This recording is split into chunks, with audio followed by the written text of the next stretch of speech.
check it out. Man, hell is you doing, man? Where all my Ambisouz Hustlers at? I need y'all to get up, man. I got another banger for y'all, man. I got my player partner, you know what I'm saying?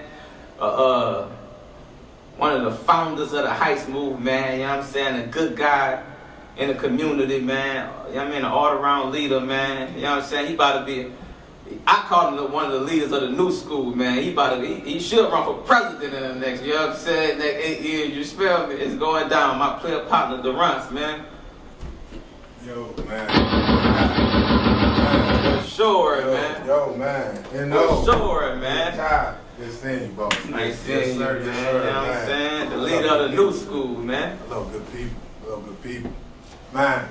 Nah, man, welcome, man. Man, I appreciate it, man. I appreciate you having me, man. I appreciate you, man. You know what I'm saying? This wouldn't have happened without you, bro. You know what I'm saying? So, before we get into all the, you know what I'm saying, all your accolades, you know what I mean, all the good stuff you got going on in the community and all that stuff, I need you to take me back to where it all started from, man. Like, what, you know what I'm saying, where you grew up at? So I was born in Rockledge, Florida, right outside of Cocoa Beach, which has a different type of history there too. But after the Challenger explosion, my dad came back to his roots back in Lincoln Heights, so he wanted to move his family back to Cincinnati. Got a job back up this way. It's actually a place right outside of Bricks, you know, that outside of Whitten Terrace. It's that chemical plant there. It's been called Cognizant, it's been called Hinkle. It's called Cognizant again. But that's when my dad got a job, and he's been there forever. But obviously getting back towards this area and getting around my grandfather, once again, he taught me how to be a farmer. You know, he taught me how to be a man. Obviously, a lot of the family members did, especially my dad. I don't want to make it seem like my dad wasn't around. My grandfather taught me how to be a Lincoln Heights man. You know what I'm saying, if that makes sense. You know what I mean? You're really talking about what it means to be from this community. My grandfather, once again, he was the third generation family member to live here. One of the first ones here, he was one of the third generation. My great grandfather, he moved his family up here early in the early 1900s. And then they settled their home here. You know, why they moved here, we can get into that if you want to. That's a whole different story. Yeah, man. That's different, bro. Like, that's 3 generations back, bro. Like, I ain't even got stories 2 generations back, man. I need to hear about that, man. Like, how that started. Like, all right. So a lot of folks from Lincoln Heights come from a place right outside of Gainesville, Georgia. Okay. So what took place is that one of my great uncles, he had a relationship with a Caucasian woman, Caucasian descent. And obviously, in that time and era, that was frowned upon. So the response was a couple community members that were from, I guess you could say, the other side of the tracks, white side of the community. They came and found my uncle and hung him up in the church. Actually. Oh man! So some family members, other community members, they decided to go to that church and repay a visit with some bullets. Not saying anybody got hit, but definitely shot up that church. So in retribution and in fairness, and really, man, for just what I like to say, the advancement of just our people. They packed up their family up and came up north, man, and came up to Cincinnati. Right. A lot of different people moved a lot of different places, but my family landed here in Cincinnati. And like a lot of different folks, a lot of folks that came from Georgia, they started the first African American community above the Mason-Dixon line, the first self-ran. So you talking about your first fire chiefs, your first mayors, your first black government. That's where these people came from. Man. Yeah, man, that's where these people came from. That's the fertile ground that we sit on right now. So as I talk about how to be a Lincoln Heights man came from, my grandfather saw all that inception kind of take place and get started. So it's just a blessing to kind of be a part of that lineage. Once again, like I said, I was born in Rockledge, Florida, brought up here by my dad. Taught the history of Lincoln Heights by my grandfather. How old was you when you came? I was 5. I was early. So you moved straight to Lincoln Heights when you moved here? Well, so I moved around a lot before we officially kind of settled all the way in here, man. So we started off in Fairfield, Forest Park, stayed in the F section, Flagler Lane, Woodlawn, and then I went off to college, then Stephen Street, man. I mean, not Simmons, but on Simmons Street. 1033 Simmons, and I'm not gonna give out my address now, even though it is public knowledge. But and then now still on Simmons. But But yeah, just always definitely just ingrained on 691 Van Buren. It's where I cut my teeth, learn how to play football, learn how to hoop there. Okay. It's crazy enough. Learn how to holler at girls across the street there, wash your hair. Right. For sure. Nah, Back man, in the day, it's you know what I'm saying? We used to write down numbers. Yeah, I mean, shoot, man, real talk. or if you had if you was quick enough, you would try to remember in your head real quick, make a little song out of it. For sure. Yeah. Hey, that's different. They might not know nothing about that. Because that's before you had to put the 513. You only had to know 7 digits. You know what I'm saying? Shoot, man. Okay, man, put them 7 digits in your phone. That's a old school line. I can't believe when you tell your partner remember the first 3. So half the time, back then you called the household. You know it's gonna be a 772, a 518, or 5, yeah. For sure. For sure. 679. I'm definitely going in the wrong Rolodex. So hopefully my wife is like, no numbers you screaming out. No, that was back in the party line days, man. You had for sure, man. But I see why you love Lincoln Heights. How you love it though, man. I love black people. You got history here. I love black people. I love my people. And there's not too many spaces that we have that's like this. So Lincoln Heights is more than just a community. It's a representation of what we can be as a people. Right. So to preserve these spaces is important. Right. So when folks ask about, when people say, are you from here? I don't even care if people are from here or not. If you have a true love and a true appreciation of people that look like us and our culture and history, this place is for you. Right. So, regardless of that, that's just a barrier that was put in place to try to divide what the overall mission is, and that is to uplift our community for a better cause and a better need for our kids, the generations beyond us. The generation before us gave us the pathway that we already talked about. Folks was down there getting hung for just, hanging out for white girls. Like, and now, And right now, like, that's something we ain't got. Like, people don't think about 3 generations ahead. Like, you know what I'm saying? When they built Lincoln Heights, they was thinking 4, 5 generations ahead, man. You know what I'm saying? Like, brilliant. It's like we got a different mindset now. We got to get back into that. Like, you know what I'm saying? Like, I mean, it's not necessarily got to get back to it. What we got to get to is the organization part, because everybody wants it. Everybody talks about it all the time. Everybody says what they want to do, what we should have. Everybody has the ideas of it. But then when it comes to the teamwork of it, a lot of folks get nervous of it. That's why I love being able to work with athletes. I love being able to work with my past teammates, team members, and then now, the next generation, my younger players, because they understand the grasp and the importance of having a team and working together and building that nucleus for a bigger cause. Because if we can now focus on that mindset, we can do anything. And I'm so optimistic and I'm so proud of the people who have made this thing forward. Like you said before, this studio doesn't work without the kids and the community envisioning it and making it happen. So, and that's big, bro. I never thought of it like that. Like you saying, like just growing up a part of a team, you have a different structure, a different mindset about being a team player. Yeah, that's what you're saying. Yeah, as you look on the team now, on the screen now, that Will has up. Shout out to our technical director behind the scenes. Okay. That's the original OG members. It was kind of just a, what do we want to do to change the community? So you got residents that once again came together and said, let's run for council. Let's be a part of the political process. And just show, once again, everyday residents that if you want to see change, do something. Do something. Just do something. Okay. Do something. And starting off small becomes big things. Like you're able to build spaces like an innovation center because we don't have a community center in the community. You're able to build murals, as you guys hit upon before in the past episode.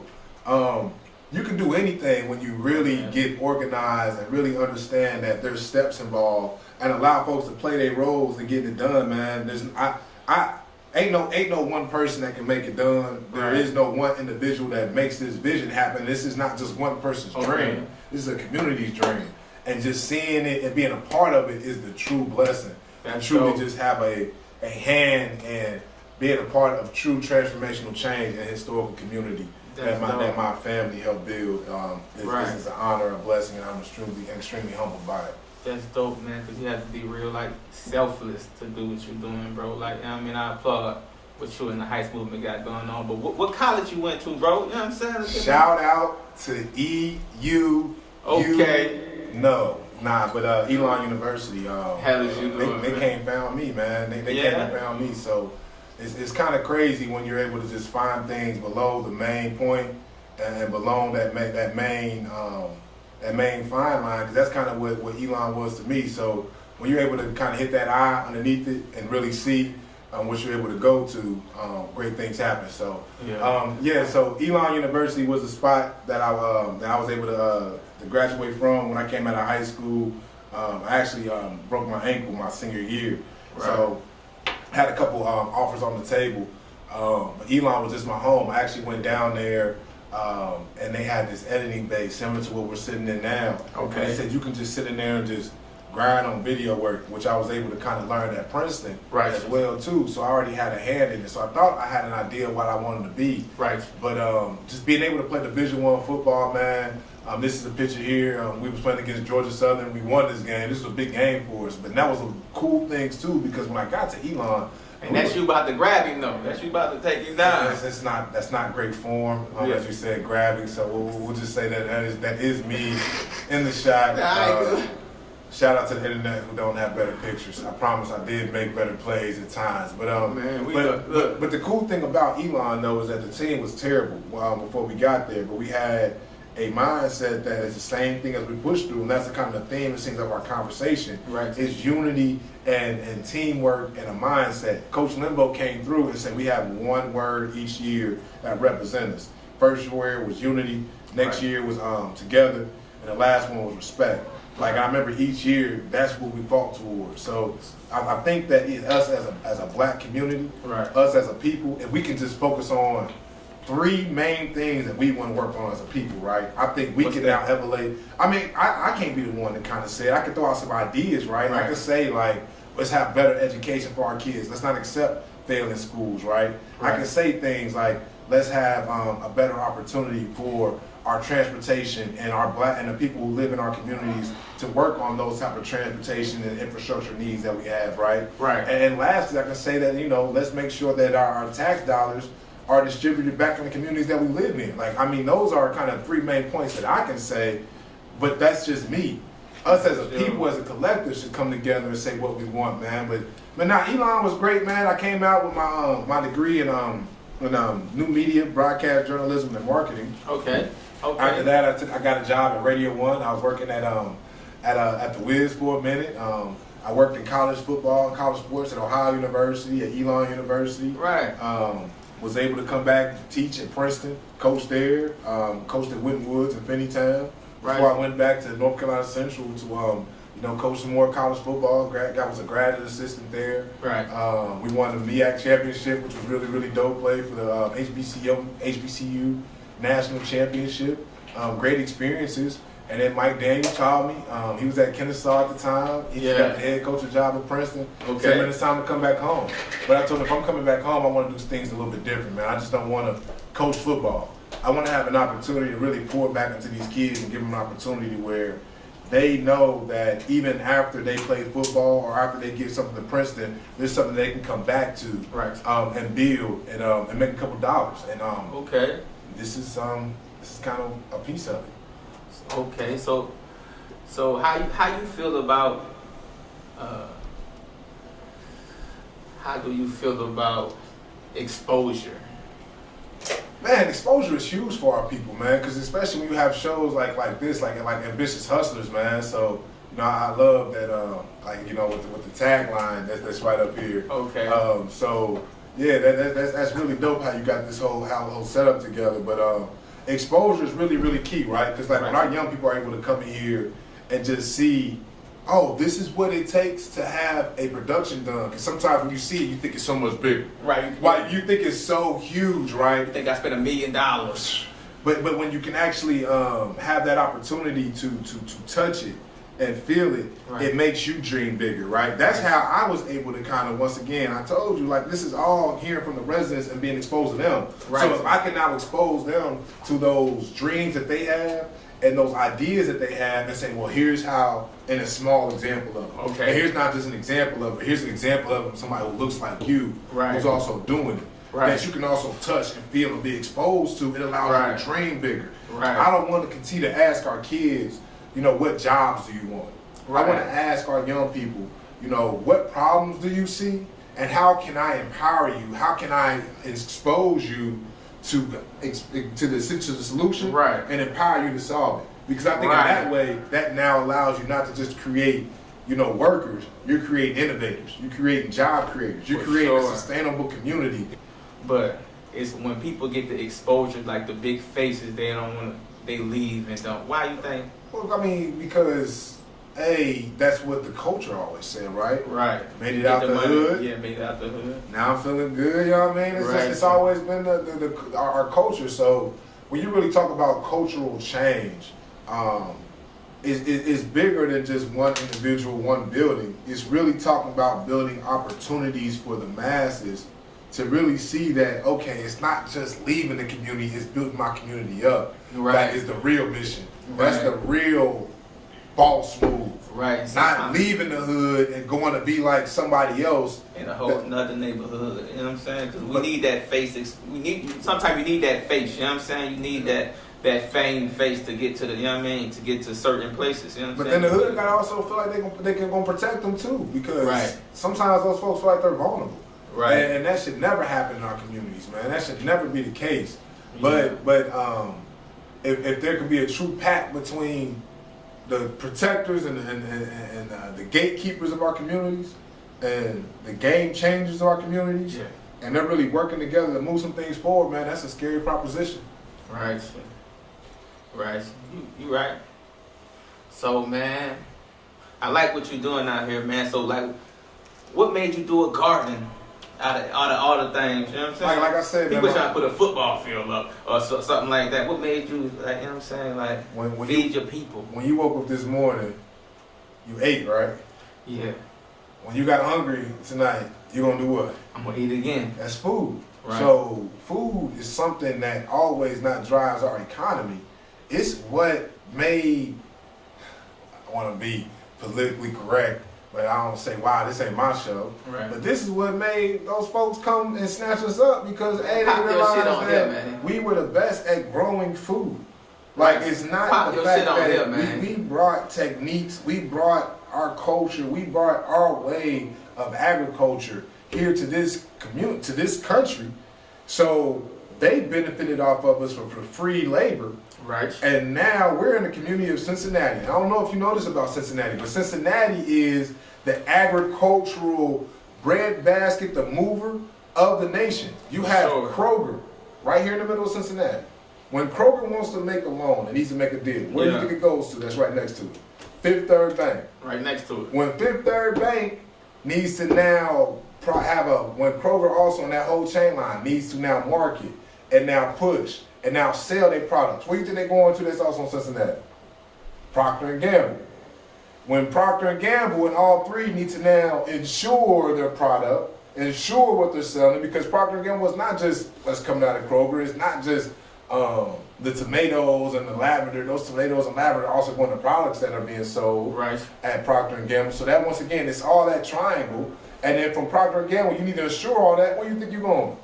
Great American Insurance that's right downtown. That's right there. There's a whole triangle of the mecca of agricultural movement is right here in Cincinnati. So when you talk about why start with the garden, it's how me and my grandpa got really, really tight, because he taught me how to garden in his own backyard.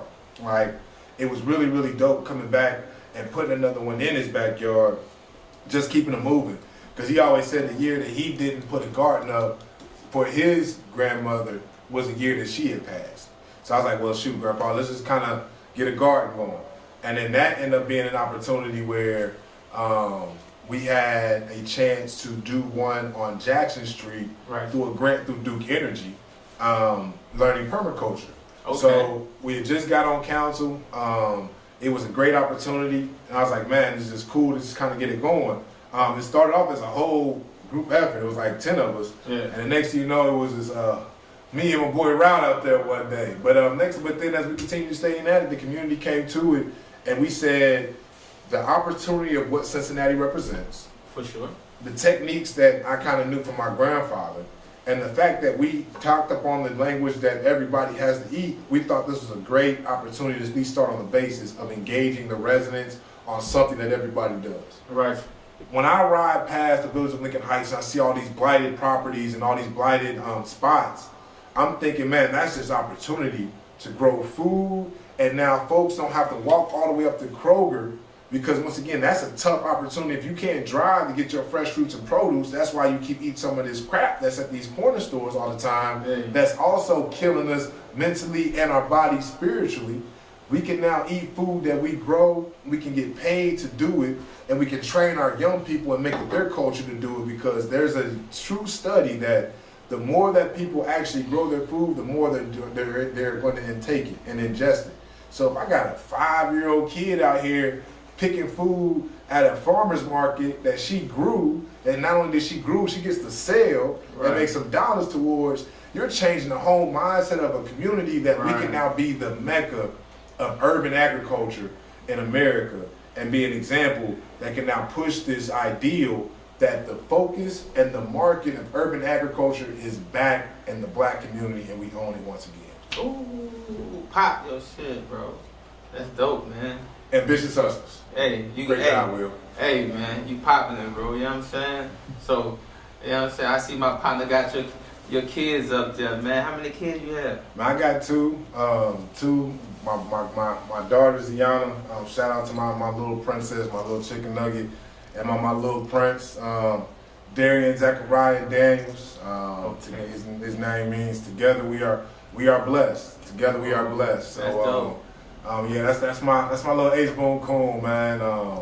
You talk about opportunity. I shouldn't say opportunity, but a young kid that just really rocks you and really makes you grow up fast. You think you've grown, but once you got your own seed, especially once you got a young black man, you got to raise. Our priorities change real quick. For sure. And I love my beautiful wife Adrian. Yeah, I see my 2 kids. How long you been married? We have been married now for 3 years, and I'm going to stand on that, because that was in 2019. It's 2022. That's 3 years, right? Yeah, yep. See? Congratulations. Yeah. But now, 3 years. We've been together actually for 12, since 2010. Okay. And have been rocking together. Once again, my best friend. Ups and downs. We ain't perfect, but it's worth it. Yeah, for sure, man. That's Black love, man. Yeah, that's our slogan. Yeah, when we got married, because I'm Daronce, she's Adrian, so our wedding thing was DNA. So okay. Like it's embedded in us. But okay. Yeah, man, I try to be a family man, because that's what I had. My mom and my dad are my foundation for real when it comes to that family life. They gave me a great home to grow up in, so I definitely want to provide that for my kids as well. That's dope, bro. So, where you see the Heights movement in the next 5 years? There are no limits, because we are the Heights. Hey. There are no limits. Where I really see us is, as a community, I see sustainability. Okay. I see innovation. I see a black people, people of color, coming united to show that they can do anything, and they can work together to do anything. For the Heights movement in general, man, I really see us being able to be an example that can be replicated in multiple communities, because there may not be communities like Lincoln Heights that own their own charters, that own their own government. There are a lot of black communities like Lincoln Heights out there.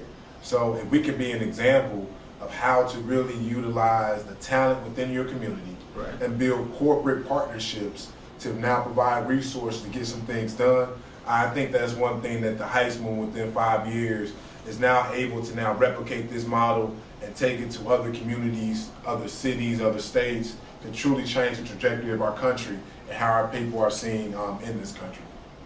Right. That's dope, bro. That's dope. You know what I'm saying? We are live, right?